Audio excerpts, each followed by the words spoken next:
Diketahui keberadaan mega proyek pembangunan pembangkit listrik tenaga air PLTA Pesangan di Kabupaten Aceh Tengah sudah berjalan sejak tahun 2011 silam. Namun, tidak sedikit tanggapan negatif dari sebagian masyarakat sekitar diarahkan terhadap pengerjaan proyek tersebut. Pihak PLTA Pesangan melalui General Manager Proyek Pembangkit Listrik Tenaga Air PLTA Pesangan, Oktavianus Duha, mengundang pihak media dan melakukan sosialisasi tentang pengerjaan proyek yang sudah dimulai sejak Maret 2011 lalu itu.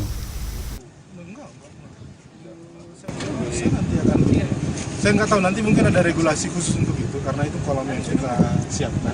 Tapi tentunya sungai kan punya masyarakat, apapun milik bersama. Bersama pihak media saat melakukan kunjungan ke lokasi pembangunan terowongan bawah tanah di Kampung Sanihan dan Kampung Remesen, Kecamatan Silih-Nara, Aceh Tengah, manajer proyek PLTA Pesangan, Oktavianus Duha, didampingi sejumlah stafnya menerangkan banyak hal tentang proyek tersebut. Jadi persepsi bahwa itu menjadi penyebab banjir, ya saya tidak mau masuk ke ranah itulah ya. Tapi bahwa itu dibangun, ada kajiannya, ada ilmunya orang yang mempunyai itu kan. Kalau ada jalan. Di lokasi Sanihan, pihak PLTA menjelaskan pembangunan terowongan yang berfungsi sebagai saluran air yang nantinya di lokasi tersebut ditempatkan pembangkit listrik pertama Power Station 1 dengan memanfaatkan air yang dibendung di lahan seluas 45 hektar.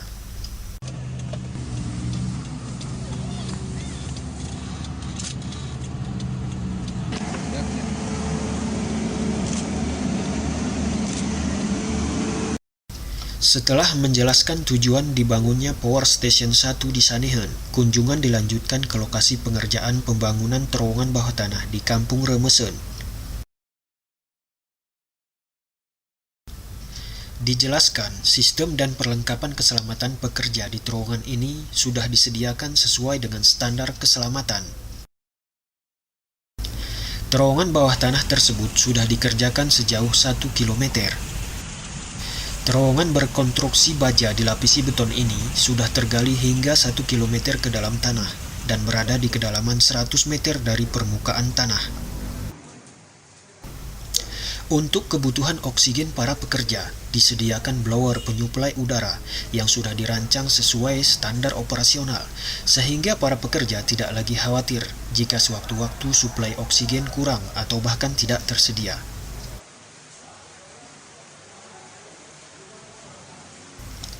Dijelaskan di ujung terowongan ini akan dibuat sebuah bangunan 6 lantai yang akan dijadikan sebagai pusat aktivitas PLTA Pesangan untuk menyuplai daya listrik sehingga bisa didistribusikan selanjutnya. Pengerukan terowongan dan pembetonan di sekelilingnya dilakukan berdasarkan perhitungan geologi.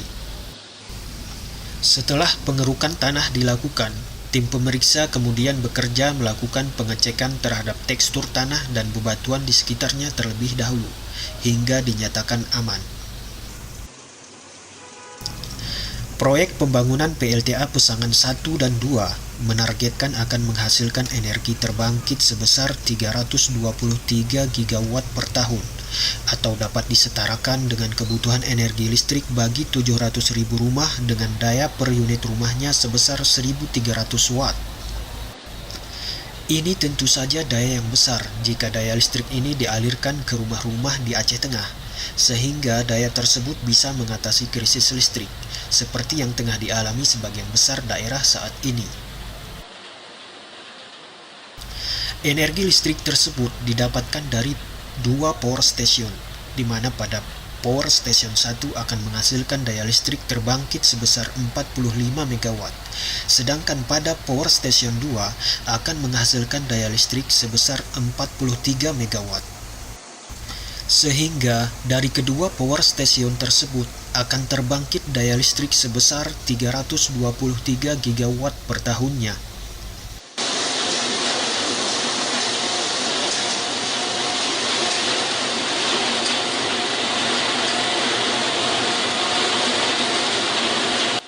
Dijelaskan pula tentang kebutuhan debit air sebagai penggerak pembangkit listrik pada setiap power station yang dibangun ini.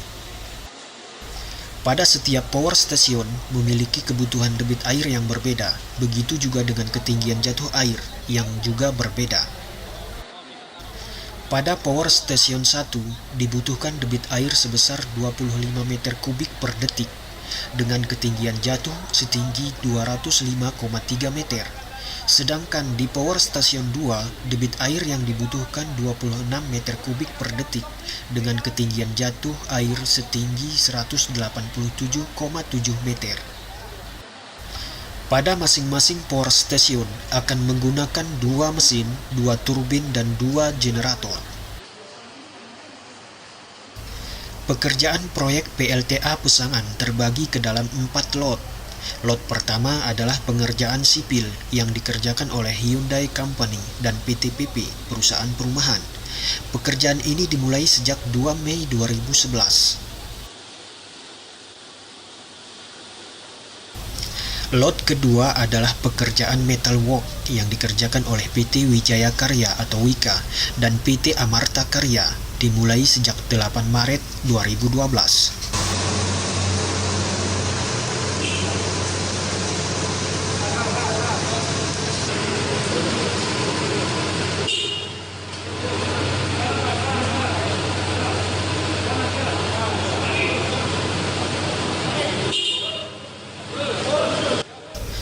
Lot 3 adalah elektromekanikal untuk turbin dan generator, dikerjakan oleh kontraktor asal Austria, Enrich Hydro. Dan yang terakhir lot 4, pengerjaan transmisi 120 kV dari Takengon Biren, dikerjakan oleh PT BBS dan PT KBI.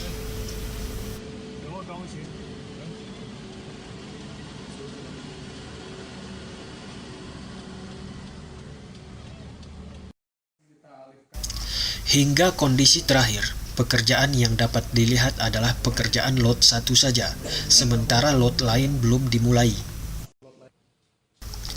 Berdasarkan laporan pihak PLTA, pada posisi minggu kedua bulan September 2014, pekerjaan proyek PLTA Pusangan baru berjalan hingga 49,63%.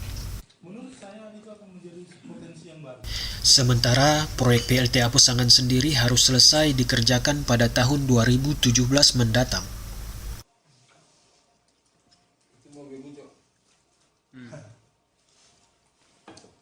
Kalau kita cerita normalisasi kan ada minimum dasar yang kita manfaatkan. Kalau sungainya sudah lebih dari 10 kita tidak ganggu. Itu nanti bentuknya alami. Ini nanti setelah kita bangun kan sungai. Sungai itu kan satu yang saya bilang bang, kenapa ini belum. General Manager Proyek PLTA Pusangan, Octavianus Duha mengatakan, hingga saat ini pihaknya masih memiliki kendala pembangunan regulating weir 1 yang terletak di outlet Danau Lot Tawar, persisnya di kawasan Jembatan Bali. Hingga saat ini pihaknya mengaku belum banyak melaksanakan pekerjaan di lokasi tersebut. Hanya beberapa pekerjaan kecil saja yang dapat selesai dikerjakan. Demikian Lintas Gayo dari Takengon. Yang ini ke terowongan. Oh. Inilah yang ke terowongan. Itu busi air tadi bang ya, terowongan ya. Yang tadi kita lihat. Nah, di bakung tadi ada kan saya cerita. Iya. Tapi bukan itu terowongannya bang, itu hanya terowongan jalan. Terowongan airnya di bawah. Di bawah. Ya.